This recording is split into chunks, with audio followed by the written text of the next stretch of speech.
아마 여러분이 오늘 본문을 읽으시면서 왜 목사님이 새해 첫 주 설교를 이 본문으로 잡으셨을까라고 생각이 드신 분들이 계실 거예요. 지난 한 주 동안 기도를 했습니다. 주님, 새해 첫 설교인데 뭔가 꿈과 비전을 심어줄 수 있는 그런 강한 메시지를 전달할 수 있도록 도와주세요. 그렇게 기도를 했는데 주님께서 저에게 생각을 안 주시는 거예요. 아무리 성경을 뒤져도 뭔가 제가 원했던 그런 진취적인 설교의 그 구상이 떠오르질 않는 거예요. 그래서 기도를 열심히 했더니 그냥 하던 거 해 그러시는 것 같아요. 그래서 창세기 계속 저희들이 읽어왔는데 그래서 주님, 이 창세기 내용 중에서도 딴 것도 아니고 이건 유혹받는 얘기인데 이거를 연초서부터 꼭 제가 해야 되겠습니까? 또 기도를 했어요. 그랬더니 주님께서 그 마음을 주시더라고요. 그만큼 유혹이 우리 삶 가운데 중요한 이슈야. 우리 온누리교회에 꼭 필요한 한 해를 살아가는 말씀 가운데 아마 키워드로 주님께서 주시는 것이 바로 이 유혹이 아닌가라는 생각을 갖고 오늘 말씀을 준비해서 여러분에게 선포하고자 합니다. 과연 유혹을 왜 허락하실까요? 아니, 그 이야기를 하기 전에 언제 우리에게 유혹을 허락해 주실까요? 하나님이 유혹하시는 건 아니지만 악한 유혹하는 자들의 유혹을 우리 삶 가운데 하시도록 허락은 해주셔야 그 유혹하는 사람들도 우리에게 유혹을 할 수 있는 것입니다. 그럼 언제 우리가 그런 유혹을 받을 수 있을까? 받을까? 조심해야 되겠죠. 오늘 성경을 읽다 보니까 7절에 여러분이 읽으신 본문에 보면은 얼마 후에 그렇게 써 있어요. 얼마 후에. 우리가 이 유혹이 언제 오는가를 여러분이 보시기 위해서는 우리가 어려울 시절에는 유혹은 안 옵니다. 와도 유혹을 우리가 바라볼 만한 마음의 경황이 없어요. 그래서 그런 의미에서 봤을 때는 정말로 저희가 힘들고 어렵고 유혹에 걸려들지 않을 정도의 그런 어려운 삶을 살고 있는 것이 바로 뭐라고요? 하나님의 은혜인 줄 믿습니다. 아직 유혹에 저희가 넘어설 수 있는 그런 능력이, 영적인 능력이 없기에 주님께서 여러분 삶 가운데 비집고 들어갈 수 있는, 유혹이 비집고 들어갈 수 있는 틈을 안 주기 위해서 때로는 우리를 정말 척박하고 힘든 삶 가운데로 내몰기도 하시더라는 거예요. 믿음의 눈으로 본다면 정말 힘들고 어렵고 정말 괴로운 그 순간, 그래서 감히 유혹이 오더라도 그 유혹에 신경 쓸 수 없을 정도의 상황 가운데 계시다면 그것이 믿음의 눈으로 봤을 때 하나님의 은혜인 줄 믿습니다. 아멘. 한 분도 안 하시네요. 그래도 유혹 받아도 되니까 내 인생은 좀 편안했으면 좋겠다라고 생각을 하시는 것 같아요. 오늘 이 요셉의 이야기를 봤을 때 얼마 후, 아마 제가 보기에는 많으면 10년, 그가 노예로 팔려온 지 굉장히 오래된 시간 이후에 그의 삶이 안정이 됐을 때 유혹이 왔다라고 성경은 우리에게 말씀을 전하고 있습니다. 사실 그의 인생 여러분 잘 아시는 것과 같이 이 보디발의 집에서 노예로 시작한 삶은 너무나 눈물 많은 그런 어려운 삶이었을 거예요. 그렇지만 그를 하나님께서 함께 해주시는 것으로서 그 삶이 형통케 되고, 또 영어 성경에도 그렇지만 한글 개역 개정에도 이 형통이라는 단어를 성공이라는 단어로 바꾸었어요. 그래서 영어에서도 success입니다. 이렇듯 성공한 삶을 살게 해주셨다는 거예요. 어떤 의미에서 보면 채색 옷을 입고 시골에서 족장의 아들로 응석바지 사랑을 받으며 살았던 것도 어느 정도의 성공이겠지만, 그 당시에 가장 최강대국이었던 애굽에서 또 거기서 가장 실권을 누렸던 최고 권력자의 그런 집안에서 모든 그 사람이 인정을 받으면서 그 가정의 모든 것을 관리하는 집사장이 된 것도 제가 보기에는 어떤 의미 가운데선 성공이라 볼 수가 있을 것 같아요. 정말로 힘들고 죽을 것 같은 삶이었지만 주님께서 은혜를 베풀어 주시고 함께 해주시는 바람에 성공해서 이제는 자리를 잡았단 말이에요. 살만해요. 이제는 그 삶 가운데 안주하고 싶었던 생각도 들었을 거라는 거예요. 우리의 인생도 돌이켜 봤을 때 이곳 캐나다에 보내주셨을 때는 너무너무 힘든 거예요. 처음에는 멋몰라서 이렇게 어려운 건지 몰랐죠. 근데 살다 보니까 이 새로운 땅 가운데서 뿌리를 내린다는 것이 너무너무 어렵더라는 거예요. 그게 정말 힘겹게 우리가 5년 아니 10년을 살아와서 이제는 좀 살만하다. 내가 이제는 마음의 여유도 있다. 이제는 좀 뭔가 삶 가운데서 내가 그래도 여유로운 삶을, 이 안주하는 삶을 내가 살아야 되겠다라고 생각하는 바로 그 순간이 오늘 성경이 얘기하는 얼마 후라는 거예요. 그때 하나님께서 여러분 인생 가운데 커다란 시험거리를, 이 유혹을 허락해 주시더라는 거예요. 그러면 왜 하나님께서 이렇듯 유혹을 허락하실까? 그 유혹의 이유가 뭘까? 당신의 자녀들이 이제는 살만해가지고 그 생활 가운데서 안정적인 삶을 살게 됐는데 그것이 쇠민하시는가? 왜 나에게 이렇듯 모든 것을 허물어 버릴 법한 그런 유혹을 인생 가운데 허락하시는가? 여러분이 거기에 대한 질문이 있으셔야 되겠더라는 거예요. 왜 이런 어려움을 허락하시죠? 여러분 여기 성경에 보게 되면은 여주인이 그를 탐욕스러운 눈으로 바라보며 자기 욕망을 채우기 위해서 함께 눕기를 원합니다. 당시 애굽 사회에서는 흔했던 일이에요. 남자 주인이 여종을, 또 여자 주인도 남자 종을 자기의 탐욕의 대상으로 취하고 그들에게 특별한 대우를 해주고 또 그들의 삶이 더 안정적인 삶이 될 수 있는 그런 계기가 될 수도 있었던 일이에요. 그죠? 그런 자기가 처해 있는 상황 가운데서 요셉도 그 상황 가운데 안정을 취하고 그 삶이 오래 가기를 원했겠습니까? 안 원했겠습니까? 여러분 같으면 어떠세요? 내가 지금 겨우 안정적인 생활 가운데 들어왔는데 그것이 흐트러질까 봐, 그것이 유지 안 될까 봐 여러분이 걱정되시지는 않습니까? 그런 입장 가운데 좋은 제안을 받은 거예요. 그렇지만 그는 타협하지 않더라는 거예요. 거절하더라는 거예요. 그 거절의 결과가 무엇인지는 너무나 명백히 잘 알고 있는 상태에서도 그것을 거절하더라는 거예요. 그 거절을 하게 됐을 때 더 이상 안정적인 삶을 추구할 수 없는 것이고 그 자기가 안주하고 싶었던 모든 삶의 그 환경들은 깨어질 수밖에 없다는 것을 알면서도 그는 하나님의 자녀로서, 백성으로서, 또 하나님의 꿈을 이루어가는 하나님의 도구로서 하나님이 원하시는 결정을 해 나가는 모습을 우리들이 바라볼 수 있게 되더라는 거예요. 그럼 여러분 삶 가운데서도 여러분은 어떠한 선택을 선택하실 것 같습니까? 늘 우리의 기도 가운데서는 안정적인 삶을 살게 해주세요. 주님, 여유 있는 삶을 살게 해주세요. 편안하게 살게 해주세요. 고생 안 하게 해주세요. 그런 것들이 우리들 인생 가운데서의 목적이 됐단 말이에요. 근데 하나님의 목적은, 우리 인생을 향한 하나님의 목적은 여러분의 편안한 안주하는 삶, 안정적인 삶, 그런 안락한 삶이 아니라는 거예요.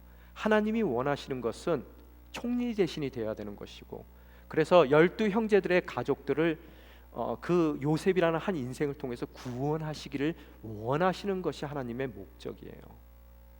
출애굽한 이스라엘 백성들을 주님께서 광야 생활 가운데서 뺑뺑 돌리십니다. 40년 동안이나 순종하며 나아가고 그들에게 약속의 성취를 위해서 불러주신 그 주님의 명령에 순종하며 나아갔을 때 우리를 기다리고 있는 것은 뭐라고요? 40년의 안락함입니까? 아닙니다. 40년의 광야 생활이라는 거예요. 그 광야 생활이 꼭 있어야지만 언약의 자손으로서 가나안 땅의 모든 축복을 받을 수 있는 믿음의 대상이 될 수 있는 것이고요. 또한 요셉과 같이 하나님의 꿈을 꾸게 해준 그런 총리 대신이 되기 위해서는 그 인생 가운데 40년의 광야 생활과 같은 노예 생활, 또 노예 생활에 안주 못하게 주님께서 그의 삶의 정황을 이제는 감옥으로 옮겨 놓으시더라는 거예요. 여러분, 만약의 경우 하나님께서 편안하고 안락한 것을 여러분 인생 가운데 주기를 원하신다면 이스라엘 백성들이 처음서부터 출애굽할 이유도 없죠. 바로의 마음만 하나님께서 바꾸어 주시면 안락하고 편안하고 익숙했던 고센 땅에 그대로 머물 수가 있는 겁니다. 그러나 하나님의 부르심은 그런 평강함과 편안함과 안락함과 안주함이 아닌 광야를 향해 나아가는 모험이라는 거예요. 그 모험을 통해 고센 땅에서는 경험하지 못했던 엄청난 큰 꿈을 하나님께서 가나안 땅에서 이루어 주신다는 거예요. 만약에 그들이 광야에서도 옆에 있는 그런 족속들과 타협을 하며 그 광야에서 머물려고 그랬다면 그들은 결코 하나님이 원하시는 가나안 땅의 언약의 성취를 이루지는 못했을 거라는 거예요. 오늘 요셉의 인생 가운데서도 어떤 의미에서는 성공한 그의 보디발 집에서의 그런 성공 가운데 그가 머무르려고 생각했다면 그는 결단코 감옥에 갈 일도 없는 것이고, 감옥에 가지 않았더라면 바로의 술 따르는 관원을 만날 일도 없는 것이고, 그를 만나지 않았더라면 그가 바로 앞에 서서 훗날 총리 대신으로서 하나님께서 원하시는 그 일을 이룰 수 있는 원대한 꿈을 또한 이룰 수 없게 되더라는 거예요. 여러분 인생 가운데 묻습니까? 이제 좀 살만한데 왜 나를 또 힘들게 하십니까? 도대체 이유가 뭐예요? 내가 미우신 거예요? 하나님께 그렇게 원망하고 묻습니까? 여러분의 인생 가운데 여러분이 목적한 것은 안락함과 편안함과 고생하지 않는 그런 여유로운 삶이세요? 하나님은 그 이상의 것을 여러분 삶 가운데 부어주기를 원하시더라는 거예요. 때로는 유혹을 통해서 하나님의 자녀로서 온당한 선택을 했을 때 여러분은 노예의 위치에서 그만큼 10년이라는 세월을 아마 쌓아 올려가면서 노력했던 그 모든 것이 한꺼번에 무너지는 그런 아픔을 겪고 억울한 상황 가운데서 감옥에 내몰리는 삶을 살게 된다 하더라도 그 가운데 숨겨져 있는 하나님의 놀라운 계획을 바라봤을 때 우리는 결단코 흔들리지 않는 아름다운 주님의 자녀된 인생을 살아나갈 수 있다는 것을 오늘 본문 말씀을 통해서 여러분이 발견하실 수 있어야 되더라는 거예요. 이해가 되십니까? 올해 여러분에게 꼭 드리고 싶은 말씀이 있습니다. 안정을 추구하지 마세요. 고생을 피하려고 그러시지 마시고요, 또 안주하려는 인생을 살려고 그러시지 마시고, 진정 주님께서 불러주시는 곳이라면 어떠한 수고도 어떠한 고생도 마다치 않고 그저 주님이 원하시는 우리가 상상치도 못했던 원대한 꿈을 이루실 수 있도록 우리의 삶을 그분께 온전히 드릴 때 우리 또한 요셉과 같은 아름다운 한 해를 살 수 있으리라 믿습니다. 예, 아멘 3분 하셨어요. 그래도 안정적인 삶을 추구하세요. 제가 늘 드리는 말씀 있잖아요. 고생을 두려워하지 말라.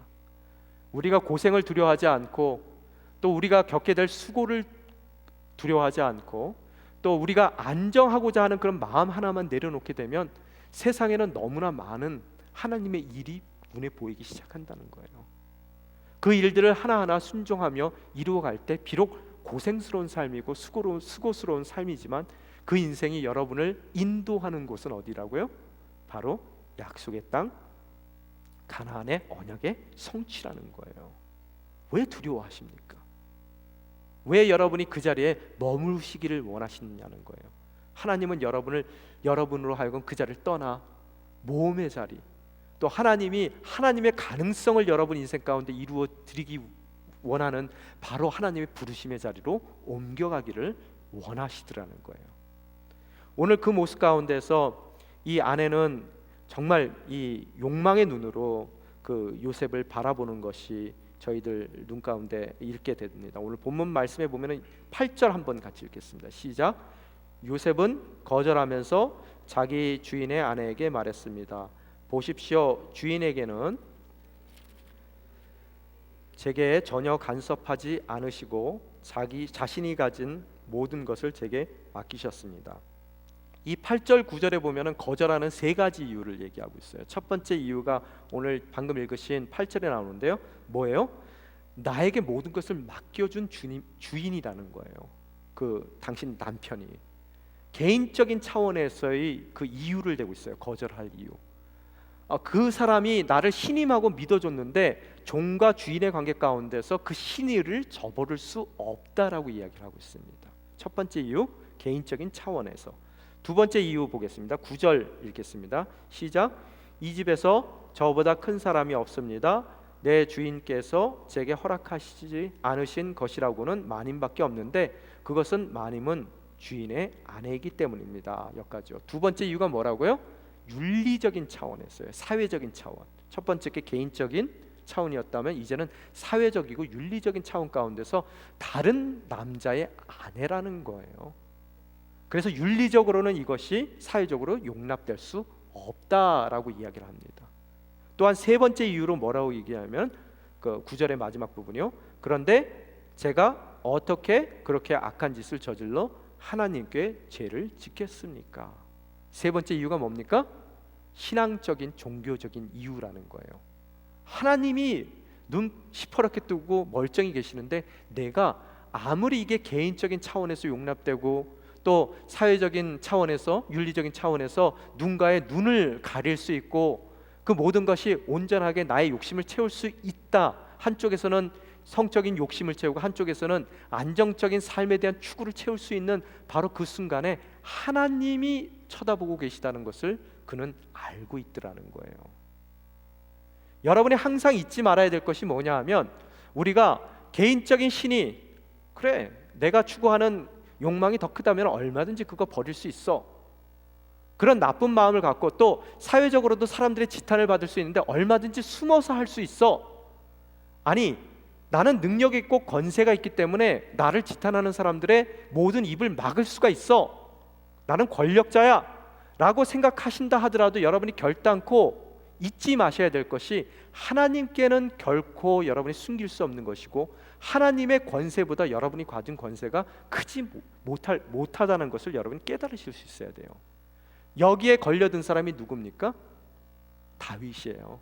밧세바를 봤을 때 욕망이 생겼고 내가 개인적으로 몰래 할 수 있고 또 우리아의 신의를 저버릴 자기에게 충성을 맹세한 그 장군의 신의를 저버릴 수도 있고 또 내가 왕인데 숨기지 못한다 그러면은 누가 어쩔 건데 나한테. 그렇지만 그는 누구를 잊어버리고 있었다고요? 하나님을 잊어버리고 계셨다는 거예요. 있다는 거예요. 우리 인생 가운데서도 우리가 유혹에 빠지지 말아야 될 이유가 항상 개인적인 이유도 있고 사회적인 이유도 있지만 우리에게 가장 중요한 이유는 하나님께서 바라보고 계시다는 거예요. 십자가를 보게 되면 여러분 항상 우리가 수평과 수직의 선이 만납니다. 무슨 얘기입니까? 1차적이고 2차적인 개인적이고 사회적인 그런 우리의 차원 가운데서도 늘 생각을 해야 되지만 그 모든 것의 기준은 어디 있다고요? 하나님께 있더라는 거예요. 그래서 눈을 시퍼렇게 뜨고 계신 하나님 보시기에 우리들이 합당하지 않은 선택은 여러분이 그것이 나의 모든 안정적인 생활을 흔들어 놓는 일이라 하더라도 그 선택을 여러분이 해 나가실 때 요셉의 인생을 통해서 이루고자 했던 하나님의 놀라운 섭리를 우리 인생 가운데서도 경험할 수 있게 되더라는 거예요. 그죠? 그러고 나서 오늘 보니까 거절을 합니다. 이 10절에 보니까 아주 강하게 요구를 하는 그녀의 모습이 보입니다. 한번 읽겠습니다.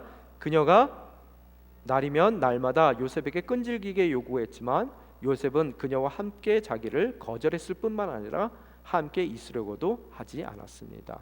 날이면 날마다예요. 매일매일입니다. 아마 대부분의 남자들은 생각할 거예요. 이게 웬 떡이냐, 그죠? 이런 유혹이 나를 찾아와 준다니 고맙다 이렇게 생각을 하실 수도 있겠지만 그는 끈질기게 요구한 그녀의 그런 요구를 거절했더라는 거예요. 그리고 거절했을 뿐만 아니라 함께 있으려 하지도 않았더라는 거예요. 여러분 사람은 믿음의 존재가 못 됩니다. 사람들이 항상 헷갈리는 게 뭐냐면 대적할 대상과 피해야 될 대상을 혼돈하더라는 거예요. 늘. 여러분 야고보서에 보면은 4장에 보면은 뭐라고 나오냐면요. 4장 7절에 그러므로 하나님께 복종하고 마귀를 대적하십시오. 그러면 마귀가 여러분을 피할 것입니다. 라고 써 있어요. 마귀는 대적해야 됩니다. 그러나 여러분 인생 가운데서 유혹은 여러분이 대적하는 대상이 아니라는 거예요. 근데 항상 우리는 헷갈리는 것이 뭐냐면 유혹은 대적해요. 왜? 달콤하니까요. 대적하면서 조금이라도 그 맛을 보고 싶어 해요. 근데 마귀들을 대적할 때는 대적해야 되는데 마귀들은 우리는 어때요?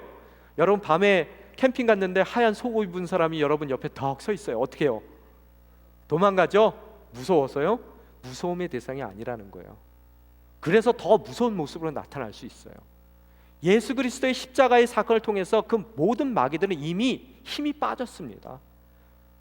창세기에서 나온 것 같이 그 분의 발 뒤꿈치로 그 뱀의 머리를 찍으셨단 말이에요. 이제는 힘이 없는 마귀들이 여러분이 혹시 대적할까봐 미리 모든 것을 동원해서 대적 감히 못하도록 무서움을 줘서 여러분이 피하도록 도망가도록 만드는 거라는 거예요. 이제 앞으로 그런 이상한 것들이 나타나면 어떻게 하셔야 돼요? 예수 이름으로 여러분이 대적하시기를 축원합니다. 대신 유혹은 대적하시면 안 돼요. 도망가셔야 돼요. 이게 성경에 보니까 뭐라고 써 있냐면요, 그래서 같이 있지도 않는다 그러는데 뭐라고 써 있습니까? 11절에 보니까 함정을 파놨어요. 그러던 어느 날 그가 일하러 집으로 들어갔는데 아무도 없더라는 거예요. 마치 하인이 없더라는 거예요. 그날따라 하인이 없었는지 아니면 이 여인, 제가 가만히 찬찬히 보니까 굉장히 집요한 사람이거든요. 이 여인이 모든 하인들을 내보냈는지는 모르겠습니다. 그 자리에 멋모르고 요셉이 들어가더라는 거예요. 그랬더니 12절에 보니까 뭐라고 써 있습니까? 함께 읽겠습니다. 시작. 주인의 아내가 요셉의 옷자락을 붙잡고 말했습니다. 나와 같이 자자. 그러나 요셉은 뿌리치고 옷을 그녀의 손에 버려둔 채 집 밖으로 도망쳤습니다 라고 써 있어요. 옷자락을 잡았다, 그녀가 잡았다 했을 때 이 잡다라는 단어는 타파츠라는 단어예요. 이 얘기는 굉장히 그 과격한 행동을 뜻하는 겁니다. 그냥 이렇게 잡은 게 아니에요. 움켜 집어가지고 빠질까봐 손으로 칭칭칭칭 감은 거예요. 어떻게 하든 이놈을 요번에는 내가 어떻게 해야 되겠다 생각을 해서 붙드는 그 여인의 모습, 절박성을 우리가 바라볼 수 있더라는 거예요. 이쯤 되면 웬만한 사람들은 다 무너지겠죠. 그렇지만 요셉이 어떻게 됐다고요? 도망했다라고 써 있어요. 이 도망이라는 단어는 누스라는 단어입니다. 그 단어가 어디에 사용되냐 하면요, 전쟁에서 싸움을 하다가 패했을 때 패잔병들이 자기의 목숨을 부지하기 위해서 주랭랑을 칠 때 쓰는 단어예요. 누스라는 단어는.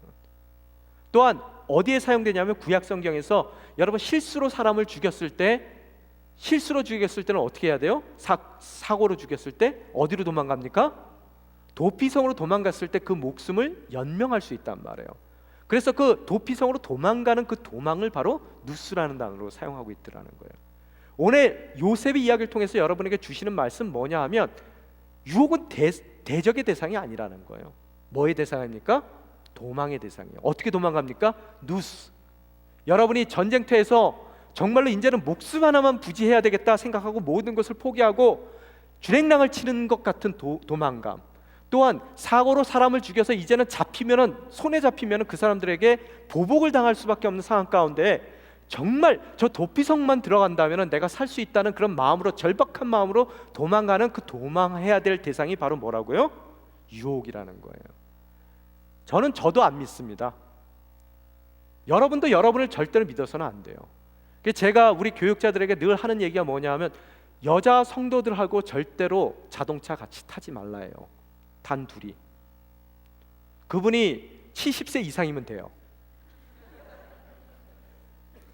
여러분, 빌리 그레이엄 목사님도 엘리베이터를 타실 때 평생을 자기가 엘리베이터 타고 내려갈 때 여자분이 타죠. 그럼 그 자리에서 내려요. 자기를 믿지 않는 거예요. 도망하는 겁니다.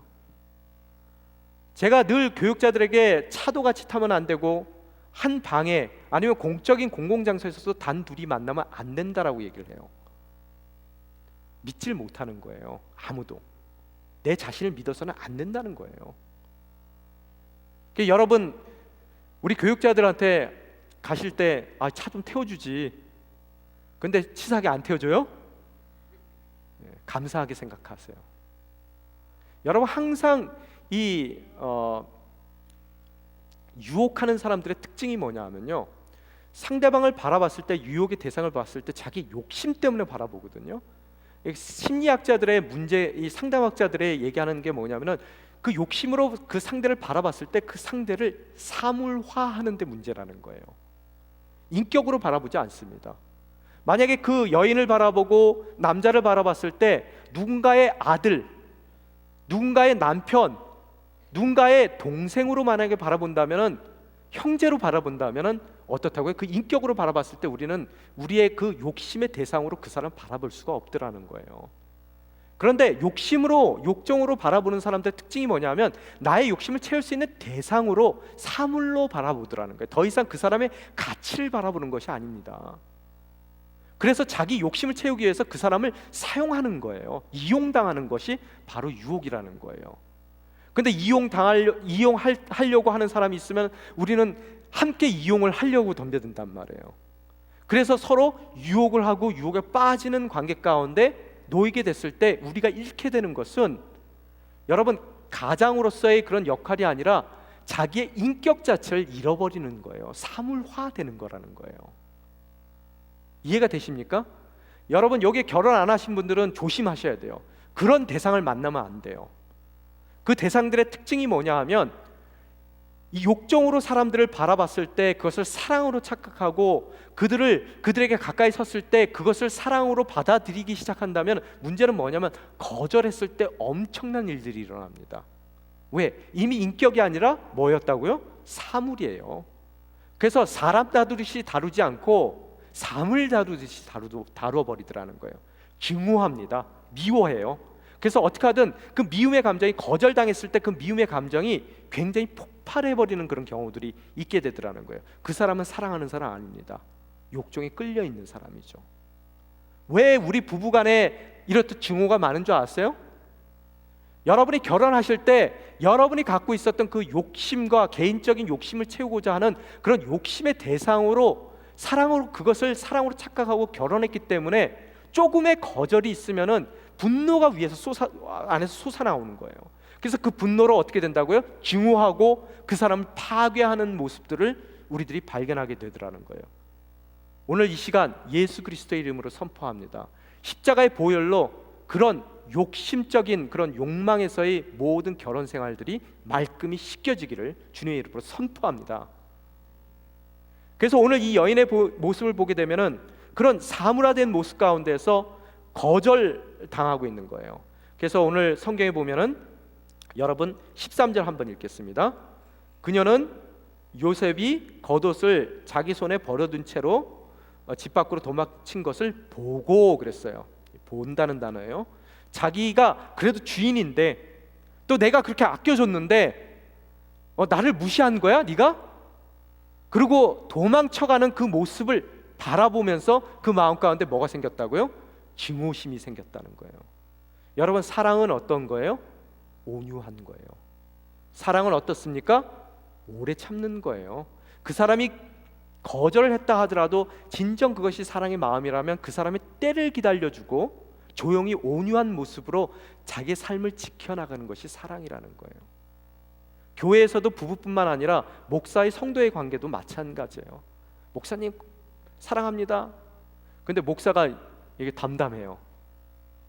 여러분, 목사의 입장 가운데서는 영적인 아버지예요. 잘하는 사람을 더 사랑해 주는 것이 아니라, 여러분, 부모 입장에서 자식 중에서 제일 사랑하는 사람 누구예요? 제일 아끼고 케어하는 사람이요? 조금 모자르면은 그 자식을 더 마음에 두고 케어한다는 거예요. 여러분이 만약의 경우 저에 대한 정말 목사님 사랑합니다 하고 가까이 왔는데 저 목사가 쳐다보지도 않고 전화도 안 하고 1년이 되더라도 2년이 되더라도 나하고 말도 안 섞어요. 무슨 소리입니까? 여러분, 잘하고 계시는 거예요. 똑똑하신 거예요, 여러분은요. 그래서 제가 여러분을 특별히 관리 안 한다 하더라도, 케어 안 한다 하더라도 여러분은 홀로서기가 잘 되시는 분이에요. 그런데 제가 막 전화를 하고 여러분을 상담하고 만나고 늘 신경 쓴다. 무슨 소리입니까? 이해되셨어요? 네. 자녀들이기 때문에 제가 솔직히 말씀드릴게요. 여러분, 제가 로이드 하이웨이를 타고 가다 보면요, 마주치는 차에 우리 교인들 얼굴이 보여요. 제가 목요 예배고 뭐고 이렇게 코키틀람 쪽으로 막 가잖아요. 그럼 차 운전했을 때 그 길에서 마주쳐서 지나가는데 저는 굉장히 좀 속도감을 즐기는 편이거든요. 그래서 빨리 지나가는데 이렇게 지나갔을 때 우리 교인 얼굴들이 이만하게 보여요. 참 희한해요. 그래서 거기 지나가셨죠? 그러면 깜짝 놀래요, 다들요. 그리고 여러분 신호등에 쓰잖아요. 사거리에 섰을 때 눈이 별로 안 좋은데도 서 있는 자동차 안에 우리 교인이 타고 있으면 얼굴이 이만하게 보입니다. 다 여러분이 보여요. 근데 문제는 뭐냐 하면, 제가 관심을 갖고 있는 대상들은 정말 제가 필요한 대상들이에요. 홀로쓰기가 안 되는 분들이에요. 그런데 목사가 내가 목사를 사랑해 줬는데 나에게 담담해요, 맨날. 만약에 여러분이 목사에 대한 사랑이 진정한 온유한 사랑, 오래 참는 사랑이시라면, 하나님의 사랑이라면 그 자리에서 묵묵히 그 모습을 지켜봐 줄 수 있는 거예요. 그런데 교회 생활을 하다 보면은 이게 증오로 바뀌어요. 그래서 처음에는 목사를 사랑했는데 이제는 목사가 막 미워져요. 그 증오스럽단 말이에요.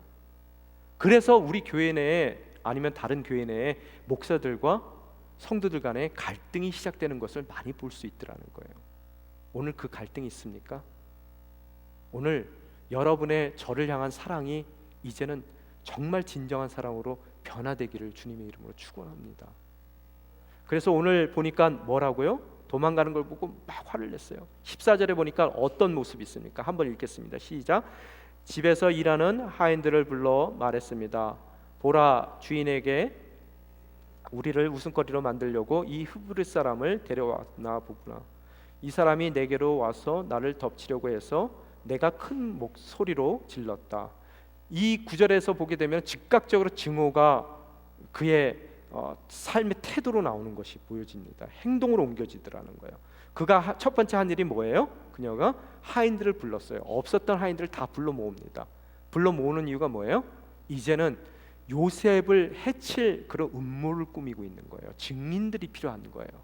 그 증인들을 불러 모으고 나서 뭐라고 얘기합니까? 보래요. 또 자기의 이제는 도망가는 것을 증오의 눈으로, 처음에는 욕정의 눈으로 쳐다보고 이제는 증오의 눈으로 쳐다보는데, 너희 또한 증오의 눈으로, 관점으로, 나와 똑같은 관점으로 그를 보라는 얘기예요. 보라. 그러면서 하는 얘기가 뭐라면, 주인께서 우리를 희롱거리로 만들었다는 거예요. 우리를. 자, 우리가 누굽니까? 갑자기 이 단어 사용을 여러분 동그라미 치세요. 우리라고 써 있습니다. 그리고 밑에 보면 히브리 사람이라고 써 있어요. 여러분, 이 두 단어가 의미하는, 이 세 단어가 의미하는 뜻이 있더라는 거예요. 갑자기 이 하인들을 자기와 함께 동질화시키고 있어요. 이게 나만 당한 일이 아니라 너희들도 당했다라고 얘기하고 있어요. 여러분, 항상 우리라는 이야기를 하시는 분들은 여러분 한 박자 조심해서 그분의 이야기를 들어야 됩니다. 자기에게 주어진 그 일을 우리로 확대시키는 것에는 항상 의도가 있을 수 있다는 거예요. 그래서 오늘 하인들 모아놓고 우리라고 얘기해요. 여주인이 우리래, 우리 같고, 그죠?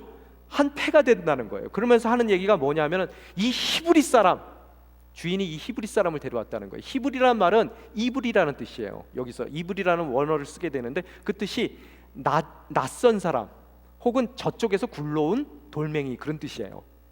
쉽게 얘기하면 여러분 한번 생각했어요. 왜 히브리라는 사람을 여기다 끌어넣는지, 그리고 왜 히브리 종이라고 얘기 안 하고 히브리 사람이라고 그가 말을 사용했는가? 여러분, 이 요셉 같은 경우에는 굴러든 들어온 돌입니다. 정말로 비천한 인생들이에요. 히브리 사람들은 굉장히 낮게 봤단 말이에요. 그 당시의 사람들이. 근데 그 낮은 사람이 아무것도 아닌 것이 굴러 들어와서 지금 뭐가 됐어요?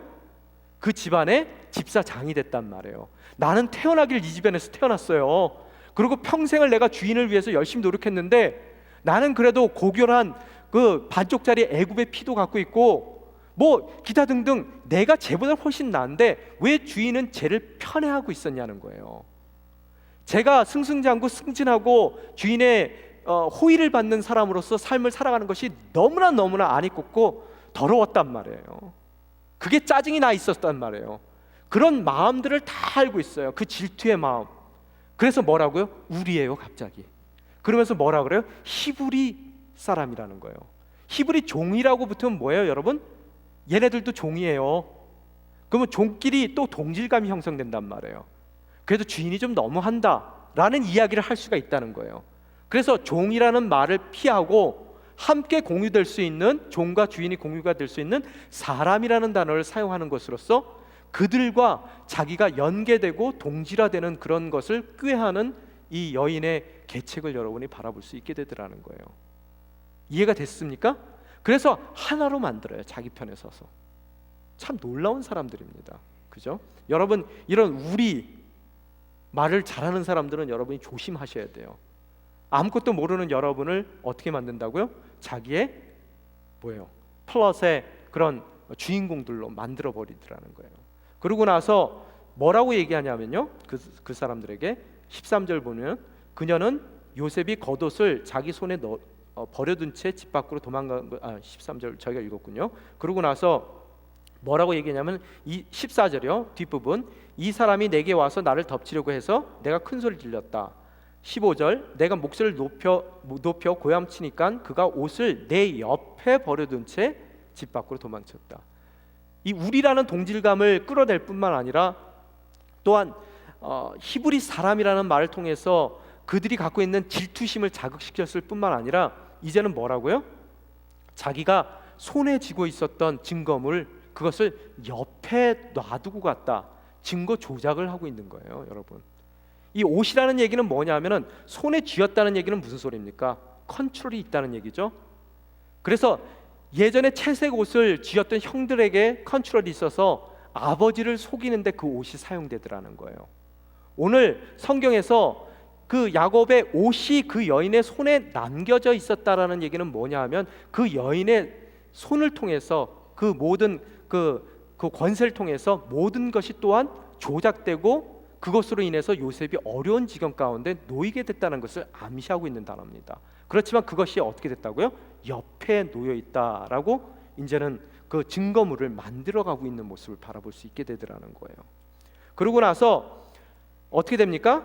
이제 그 16절에 보니까 그 증거물을 그녀는 주인이 집에 돌아올 때까지 그 옷을 곁에 두고 있더라는 거예요. 그거를 치울 생각을 안 하고 그대로 그 증거물을 사용하겠다는 그런 마음을 갖고 있더라는 거예요. 그러고 나서 그 주인이 들어왔을 때 17절 따옴표 한번 읽겠습니다. 뭐라고 읽습니까? 당신이 우리에게 데려온 저 히브리 종이 저를 희롱하려고 제게로 들어왔습니다. 여기에 보니까 다시 뭐로 변했어요? 사람이 종으로 변하고 이제 뭐라고요? 저로 변했어요. 우리가 아니라 저로 다시 변했더라는 거예요. 다시 그 남편에게는 그 말이 바뀌더라는 거예요. 종에게, 히브리 사람에게 희롱을 당한 것도 기분이 나쁠 텐데 이제는 뭐에게 희롱을 받았어요? 종에게 희롱을 받았어요. 사람의 마음을 매니플레이트 할 줄 아는 여인입니다. 그러면서 뭐라고 얘기해요? 모든 것을 다 그 남편의 책임으로, 당신이 데려온 그 사람이야, 당신이 이제는 책임을 져야 돼 라고 그 모든 것을 그에게 넘기는 모습을 바라보고 있더라는 거예요. 그래서 그 모든 이야기를 듣고 나서 19절에 뭐라고 써 있습니까? 그의 아내가 당신의 종이 내게 이런 짓을 했습니다 라고 말하는 것을 듣고 주인은 어떻게 됐다고요? 크게 분노했다라고 써 있어요. 작전대로 돼가는 겁니다. 그런데 하나님의 반전이 바로 여기에 있어요. 여러분 20절 한번 같이 읽겠습니다. 시작. 요셉의 주인은 요셉을 데려다가 왕의 죄수를 가두는 감옥에 집어넣었습니다. 요셉은 감옥에 갇혔습니다. 왜 감옥에 갇히냐는 거예요. 당시에는 여러분 웬만하면 감옥에 갇히지를 않습니다. 직결 심판해요. 오늘의 이 제목이라면 끌어내서 목을 치면 돼요. 아니면 하다못해 뭐 손을 자르든지 발을 자르든지, 아니면은 그것이 그 정도의 죄악이 아니라면은 그냥 태형 정도 쳐서 그를 내보내면 된단 말이에요. 그런데도 불구하고 오늘 감옥에 보내는 이유가 뭐가 있냐는 거예요. 여기에 하나님의 섭리가 있습니다. 하나님이 여러분을 그 유혹의 자리에 그냥 내버려 두신 것 같지만 하나님께서는 그 유혹하고자 하는 악한 마음까지도 사용해서 하나님의 여러분을 향한 선한 뜻을 이루기 위해서 당시에 늘 평소대로 직결 심판을 받아야 될 그의 운명인데도 불구하고 그 마음 가운데 갈등을 아마 일으켰던 것 같아요. 아마 그 여인이 평소에 행실이 좋지 않았던 것 같아요. 그리고 평소에 늘 정말 하나님이 함께 하시는 요셉을 봐왔기 때문에 요셉이 그런 일을 저지를 수 있을 거라는 것에 대한 마음의 갈등이 있었던 것 같아요. 그래서 그가 지금 그를 직결 심판하지 않고 어떻게 된다고요? 미결수의 모습으로 감옥에 집어넣는 그런 일들을 바라볼 수 있게 되더라는 거예요. 이 모습은 여러분 우연히 일어난 것이 아니라 하나님의 섭리라는 거예요. 감옥으로 인도하시는 하나님의 섭리. 감옥에 끌려가는 것이 싫으세요? 꼭 여러분이 기억하셔야 될 것이 그곳에 끌려가야 안주하고 싶은 마음이 없어지는 거고요. 또한 그곳에 끌려가야 여러분이 만나야 될 바로의 술 따르는 관원을 만날 수 있는 기회를 얻게 된다는 거예요. 그래서 오늘 끌려간 그가 어떻게 됐습니까? 21절 읽겠습니다. 시작. 그러나 여호와께서 요셉과 함께 하셨고 그에게 자비를 베푸셔서 요셉을 간수의 마음에 들게 하셨습니다. 여러분이 이 사실을, 오늘 이 사실을 밑줄 쳐놓고 여러분이 한 해 동안 읽어야 됩니다. 감옥의 시간, 그 버림받은 장소가 어떤 장소예요? 여호와께서 함께 해주시는 시간이고 함께 해주시는 장소예요. 아멘. 여러분, 형통할 때는 하나님께서 그와 함께 해줬다, 여호와라는 이름 자체가 사용되지 않았습니다. 그렇지만 그가 노예로 팔려갔을 때 여호와께서 함께 해주셨고요, 이제 억울하게 감옥에 갇혔을 때 여호와께서 그 힘든 장소의 시간에 함께 해주시는 장소로, 함께 해주시는 시간으로 하나님께서 허락해 주시더라는 거예요. 하나님께서, 여호와께서 함께 해주시니까 어떤 일이 일어납니까? 그분께서 필요한 자비를 베풀어 주시더라는 거예요. 노예 생활할 때는 그가 인정받아야 되기 때문에 성공하게끔 주님께서 함께 해주시면서 그에게 성공을 허락해 주셨어요. 그래서 그 성공을 통해서 주인의 눈에 들게 해주셨어요. 그렇지만 이번에는 어떻게 된다고요?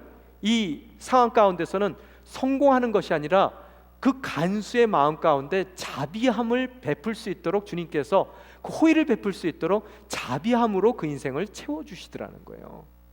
여러분, 감옥과 같은 인생입니까? 그 자리가 버려진 인생이 아니라는 거예요. 하나님께서 함께 해주시는 자리며, 하나님께서 여러분에게 필요한 성공이든 그것이 자비이든 하나님께서 필요한 그것을 채워주시는 순간이고, 또 그것으로 인해서 여러분이 만나야 될 사람들, 또 이루어야 될 그 일을 향해 여러분의 발걸음이 옮겨질 수 있도록 인도하시는 바로 그 인도의 순간임을 여러분이 깨우치실 수 있어야 되더라는 거예요. 그래서 어떻게 됐습니까? 22절에 보면은 앞에 노예로 팔려갔을 때의 내용과 반복되는 내용이 있습니다. 뭐라고요? 간수는 요셉에게 감옥의 모든 사람들과 거기에 있는 모든 일들을 다 맡겼습니다. 이 감옥의 집사장이 된 거예요. 또다시. 그죠? 그에게서는 원망의 모습, 그 원망 가운데서 좌절하는 모습, 절망하는 모습을 전혀 볼 수 없더라는 거예요. 여러분, 형통함의 이유가 어디 있는 줄 아세요? 내가 서 있는 자리가 금숟가락 물고 태어난 자리가 성공한 자리가 아니라요, 성공함이라는 것은, 형통함이라는 것은 어떠한 상황 가운데 있든 하나님께서 함께 해주시는 것이고, 또 함께 해주시는 하나님께서 나의 이 순간에 꼭 필요한 성공을 허락하시든 성공이 아닌 자비를 허락하시든 나의 필요한 것을 허락해 주시는 바로 그 사람이 형통한 사람이고, 또 그 허락해 주시는 것을 통해서 다음 단계를 위해서 예비될 수 있고 일할 수 있는 환경을 열어주시는 것이 바로 뭐라고요? 형통함의 삶의 모습이라는 거예요. 올해는 여러분 무엇을 추구하기를 원하십니까? 고생 안 하고 그냥 안주하기를 원하세요? 그 자리에서 편안하게 가기를 원하십니까? 여러분, 하나님께서는 여러분을 형통한 자로 올해 한 해도 세워주시기를 원하십니다. 그 형통함은 어디에 있습니까? 장소에 있지 않더라는 거예요. 형통함은 어디에 있습니까? 여러분의 소유에 있지도 않아요. 하나님이 얘기하시는 성공은 어디에 있습니까? 하나님께서 함께 해주시는 것에 있더라는 거예요. 이 한 해를 통해서 함께 해주시는 하나님께서 여러분에게 자비를 베풀어 주시고, 그 자비를 통해서 진정 다시 한번 절망할 수밖에 없는 상황 가운데서 또 주변의 모든 사람들에게 인정받으며 그들의 고백 가운데서 여호와께서 함께 하셨기에 하는 일마다, 그가 하는 일마다 형통케 하셨기 때문이다라는 수식어가 여러분 인생 가운데 붙어 다니는 한 해가 되기를 주님의 이름으로 축원합니다. 이 시간 함께 기도하며 나아가길 원합니다. 주님, 한 해를 허락하여 주셨습니다. 이 한 해가 저희가 안주했던 노예 생활 가운데에서 감옥으로 밀려날 수 있는 한 해가 될 수 있음을 저희가 또한 깨닫습니다. 그러나 그 밀려가는 우리의 인생이 버려진 것이 아니라 주님께서 사용하시기 위해서 주님의 계획대로 주님께서 함께 해주시기 위한 바로 주님의 자리임을 저희들이 깨닫습니다. 그 부르심을 바라보며 저희들 흔들리지 않고 주님이 원하시는 그 자리에 서 있는 순종의 자녀들이 될 수 있게 도와주시옵소서. 또한 그 순종의 자리에서 자비를 베풀어 주시는 주님의 놀라운 은총을 경험하게 도와주시고, 그 은총 가운데 진정 우리를 마음에 들어하는 많은 사람들이 생겨나게 도와주시고, 그들의 입술을 통해서 하나님께서 그와 함께 하심으로 그가 하는 모든 일이 형통하게 됐다는 형통한 한 해를 저희 삶 가운데 허락하여 주시옵소서. 주님, 어떠한 유혹 가운데서도 유혹에 빠지는 것이 아니라 하나님 자녀된 모습을 지켜나갔을 때 그것이 때로는 우리를 우리가 추구하는 모든 안정을 허문다 하더라도 그것이 주님을 향한 길임을 깨닫고 저희들 온전히 주님이 원하시는 바로 그 길을 걸어가는 아름다운 순종의 자녀들이 될 수 있게 도와주시옵소서. 함께 기도하며 나아가시겠습니다.